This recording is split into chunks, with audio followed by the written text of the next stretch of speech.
I'm Ian Rush and you're watching the Redmen TV.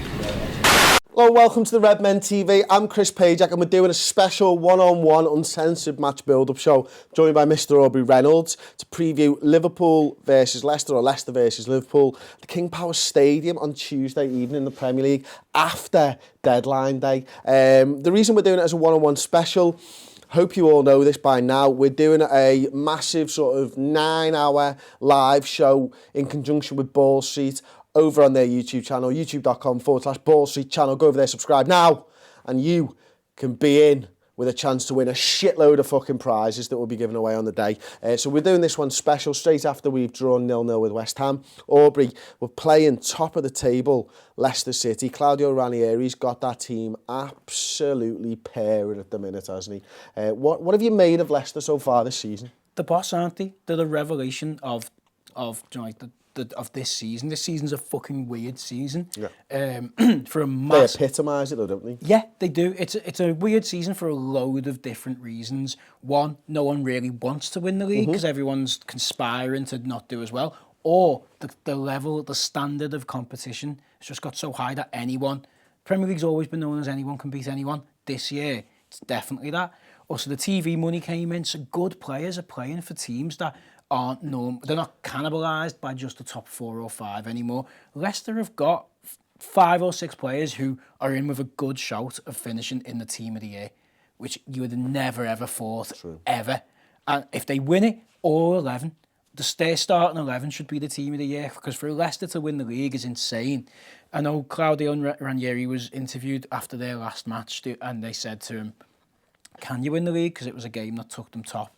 And he said, "Ask me after this month. We've got a really tough month." Liverpool, Arsenal, and who else have they got? They play City on. They play us Tuesday, City on the Saturday. I think it's the early kickoff on the Saturday, and then they play Arsenal. And I think they've got like just an easy game like Stoke or Palace or something in there. But they get through that run, and then they're still within touching distance. Who's to say that they can't do it? If they beat Arsenal, then bare minimum that 3-point gap still exists. Exactly. Even if we beat them. Yeah. You know, we did a job on Leicester on Boxing Day, didn't we? I think that was the day we played them, and it was 1-0. And you know, we as far as Leicester go, do you want them to win the league?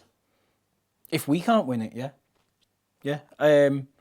Ultimately, I want us to win the league every time we go into the league. That's very naive and very, very silly of sometimes. Some neutral fans. Whether you think they will or not, it's different. I know who I don't want to win the league, and that's Man United. I don't want Everton to win the league because I just couldn't bear in a world where that had happened. And then I'm like, actually, you know what? Arsenal are only going to go on and strengthen. Especially if they win the league, they're going to strengthen anyway. And Arsenal fans are quite unbearable at the moment. And I don't mind City. Out of all the teams who normally win the league in the last few years, City have been all right. But you know what? No, fuck them. I don't want them to. I'd love Leicester just to blow this league up. And I'm loving the fact that the top 4 gutted that we're not seizing that opportunity, but it's like 2 of the mainstay 4 are going to drop out of the top 4 this year. It's looking like United and Chelsea aren't going to be in there. That's amazing. We should have fucking done better to get up there. But yeah, fair play to Leicester. I think the opposite, and this is really bad, and I actually really hate myself for saying this. I don't want Leicester to win the league, and I probably should, and I agree with everything that you've said, but let me explain my reasons on it. If Leicester win the league this year, it shows how badly Liverpool have been ran for the last 20. Yeah. And that's a pure statement from me because, you know, with all the money that we've spent and all the shit players that we've had to endure and the managers that we've gone through, and yet Leicester City can do it in 2 years in the top flight or whatever it is, I just think that's ridiculous that we've been so mismanaged, and that's why it makes me. And it's not fair. It's not an opinion that loads of people. But surely that's the case anyway. Well, it is. To be feeling that. No, it.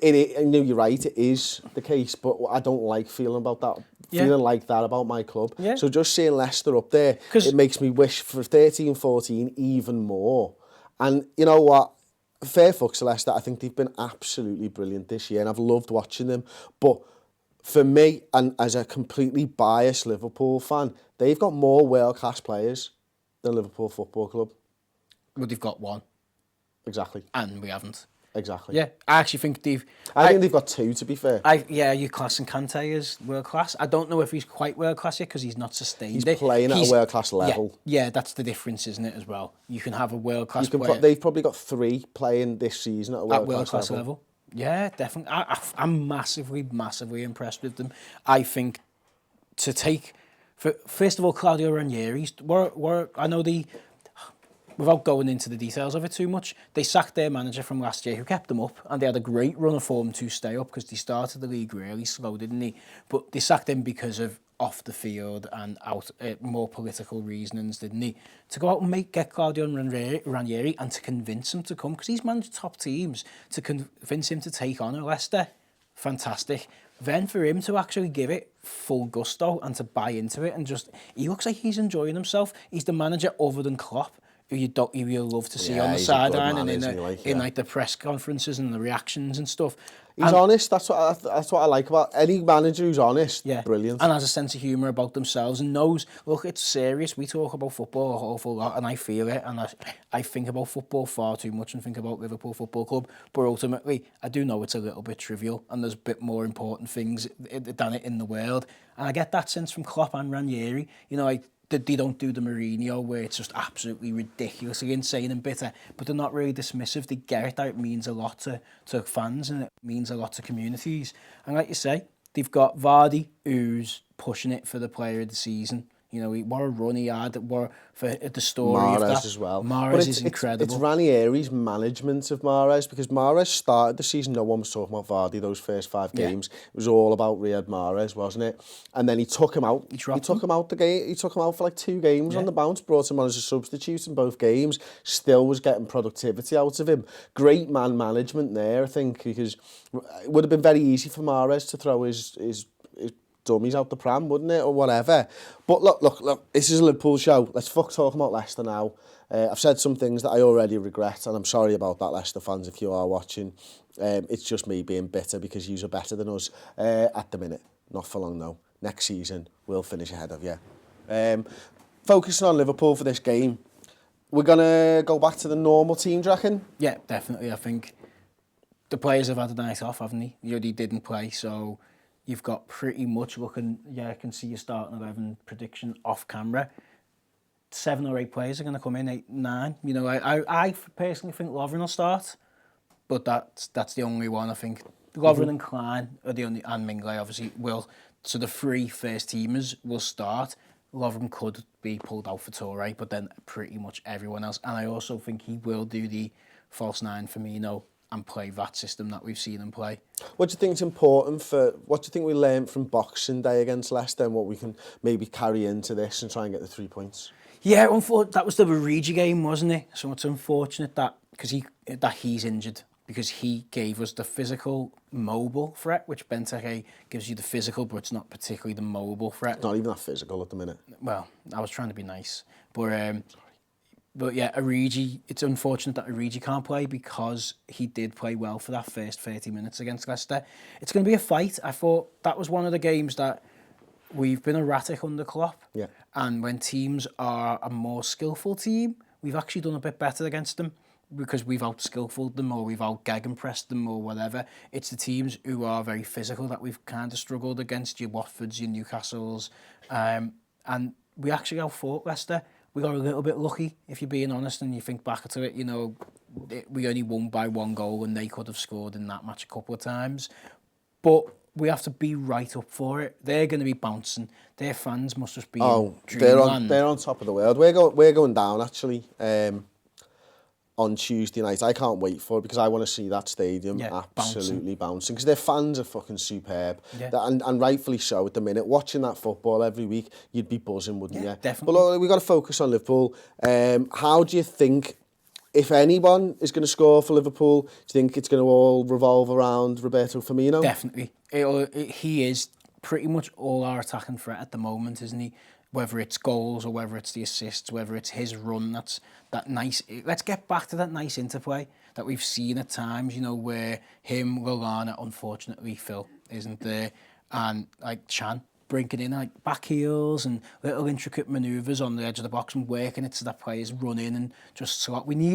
What we're going to need is we're going to need midfield runners. We're going to need the midfielders to run into the box and share the burden of, even if it's just shooting at goal and hopefully scoring for us. So we need Henderson to get back into form. Yeah. If he does come if he comes into the team, because he's probably had his worst game for Liverpool whilst he's playing for a while the other day, and obviously he missed a lot of chances against United, and we're going to need, whether it's Milner, whether it's Lallana, whoever is on the pitch, to support Firmino and make those runs to get in there, because that's where I can see our goals coming from. And also I know it's the Liverpool show, but the Leicester backline, they're quite immobile. Mm-hmm.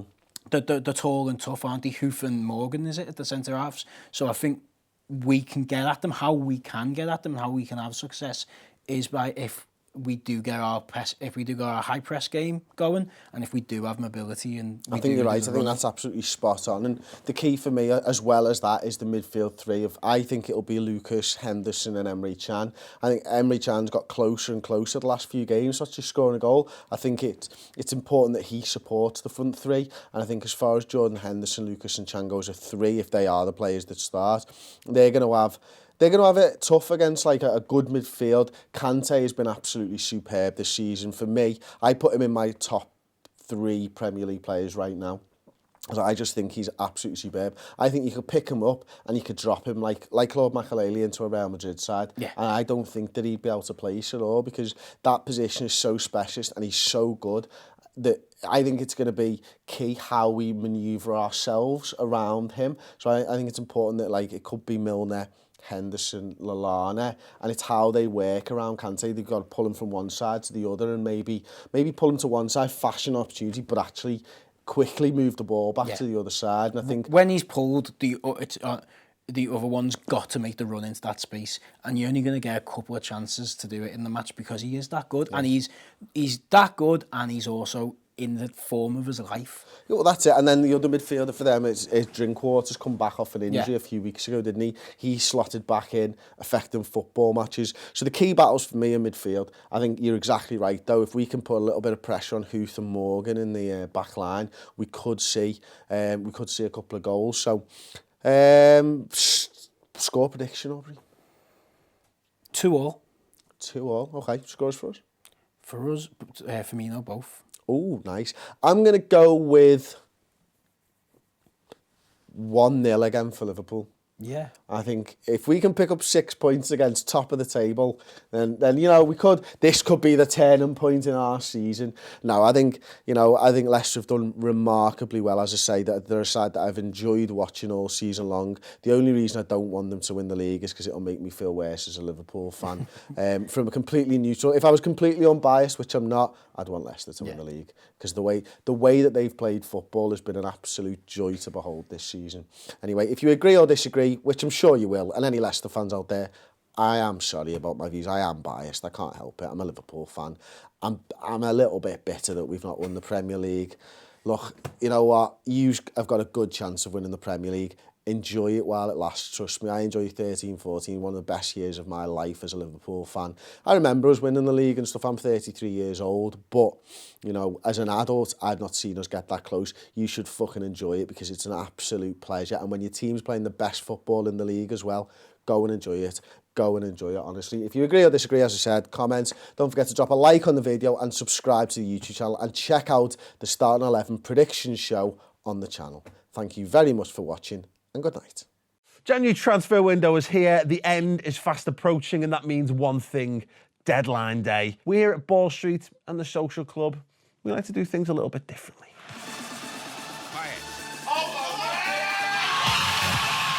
Welcome to Ball Street. I will take that. Mr. Ian Rice is here. Not just Vardy, Shane Long as well. Brilliant stuff.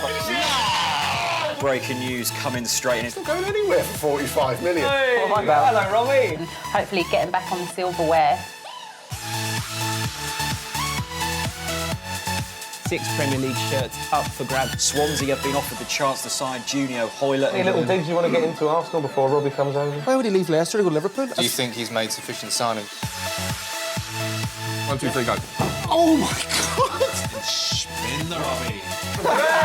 Well, we haven't got long left now in this transfer window. Head over to the Ball Street YouTube channel, subscribe and check out Deadline Day on the 1st of February this year. It's going to be the biggest Deadline Day party in the history of YouTube, the history of the world, the history of football. We'll see you there. It's past 11 o'clock, okay? So don't bother complaining. All right, you chose to tune into Ball Street.